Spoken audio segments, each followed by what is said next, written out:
নমস্কাৰ বন্ধু বান্ধৱীসকল, পুনৰ এটা নতুন ভিডিঅ'লৈ আপোনালোকৰ আগলৈ আহিছোঁ। এয়া মই অলপ বিলাহী ৰস উলিয়াই ল'লোঁ 1 চামুচ, আৰু মই একেবাৰে ঘৰুৱা সহজ টিপছবোৰ আপোনালোকক দি থাকোঁ। আপোনালোকে ফ'ল' কৰিব, বহুত ভাল ৰিজাল্ট পাব। মই ঘৰতে তেনেকৈ ব্যৱহাৰ কৰি পেলাই ভাল পাই পেলাই আপোনালোকক জনাই থাকোঁ টিপছবোৰ। মই চাবোন ব্যৱহাৰ নকৰোঁ, ফেচ ৱাছ ব্যৱহাৰ নকৰোঁ। এনেকৈয়ে মই গা ধোৱাৰ সময়ত অকণমান এয়া 1 চামুচ বিলাহী ৰস উলিয়াই ল'লোঁ। ইয়াতে মই এতিয়া দিম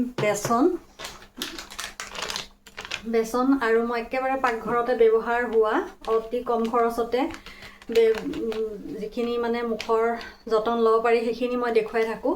এয়া মই 1-2 চামুচমান বেচন উলিয়াই ল'লোঁ। আৰু আপোনালোকে যদি ডিঙিৰ কাৰণে ব্যৱহাৰ কৰিব ইচ্ছা কৰে, ডিঙিটো ব্যৱহাৰ কৰিব। ডিঙিটো কাৰণ ধুনীয়া হৈ থাকিব লাগে, বয়সৰ চাপ ডিঙিত আগেই পৰে, সেইবাবে ডিঙিটো এই অংশখিনিতো বহুত যত্ন ল'ব লাগে। তাৰ পাছতে মই আকৌ ইয়াতে দিলোঁ একেবাৰে অকণমান পাকঘৰত ব্যৱহাৰ হোৱা হালধি পাউডাৰ অকণমান দিছোঁ, ইয়াতে মিক্স দিছোঁ। তাৰ পাছতে এতিয়া দিম মই এয়া অকণমান নেমু ৰস দিম, 4-5 টোপালমান দিম, বেছি নিদিওঁ। এইখিনি দি মই মিক্স কৰি এতিয়া ইয়াতে বিলাহী ৰসেদিয়ে হৈ যাব, পানী মিক্স কৰিব নালাগে এক্সট্ৰাকৈ। আৰু বিলাহী আমাৰ নেচাৰেল ব্লিচৰ কাম কৰে। বিলাহী স্কিনৰ উজ্জ্বল বঢ়ায়, স্কিনটোৰ ডাৰ্ক স্পট নোহোৱা কৰে, দেখনীয়া কৰে। আৰু এনেকৈ ঘৰুৱা সামগ্ৰীবোৰ ব্যৱহাৰ কৰি থাকিলে স্কিনখন বহুত বছৰ বয়সলৈ ধুনীয়া হৈ থাকে, কোচ নপৰে, বয়সৰ চাপ নপৰে, পিম্পলছ নোলায়, একনি নোলায়, ধুনীয়া হৈ থাকিব, উজ্জ্বল হৈ থাকিব। আৰু স্কিনত কিছুমান মৰা ছাল জমা হয়, স্কিনখন দেখিবলৈ অশুৱনি কৰি তোলে, সেই মৰা ছালবোৰো আঁতৰি থাকে এনেকুৱা ধৰণৰ ঘৰুৱা যতনবোৰ কৰিলে। কেতিয়াবা কামৰ মাজত কৰিবলৈ সময় পোৱা নাযায়, তথাপিতো এটা সময় উলিয়াই সপ্তাহত 1 বা 2 দিনকৈ ব্যৱহাৰ কৰিবলৈ চেষ্টা কৰিব। স্কিনখন ধুনীয়া হৈ থাকিব, উজ্জ্বল হৈ থাকিব, চিকচিকীয়া হৈ থাকিব। আৰু পুৰুষ মহিলা সকলোৱে ব্যৱহাৰ কৰিব পাৰে, সকলোৱে এই টিপছবোৰ ফ'ল' কৰিব পাৰে। গোটেইখিনি মই ধুনীয়াকৈ মিক্স কৰি ল'লোঁ, হাতেৰে মিক্স কৰিলোঁ। আৰু চামুচেৰেও মিক্স কৰিব পাৰে, আপোনালোকে যেনেকৈ সুবিধা হয়। ব্ৰাছেৰেও যদি কৰে ব্ৰাছেৰে কৰিব, মই হাতেৰে বেছি ভাল পাওঁ কাৰণে হাতেৰে লগালোঁ।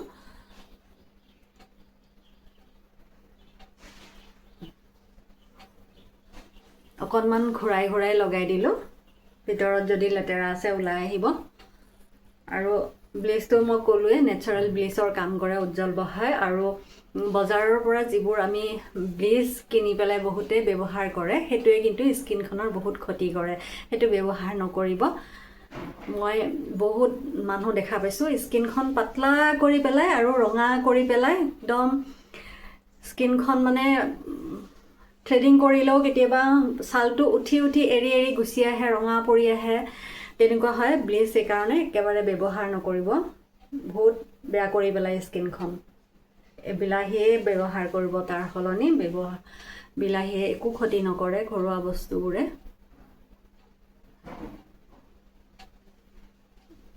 এইখিনি এতিয়া মই 10-15 মিনিট সময় লগাই থৈ দিম।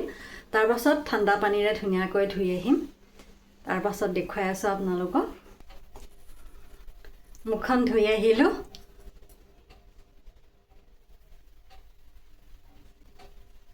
বহুত ক্লিন লাগে, বহুত চাফা লাগে।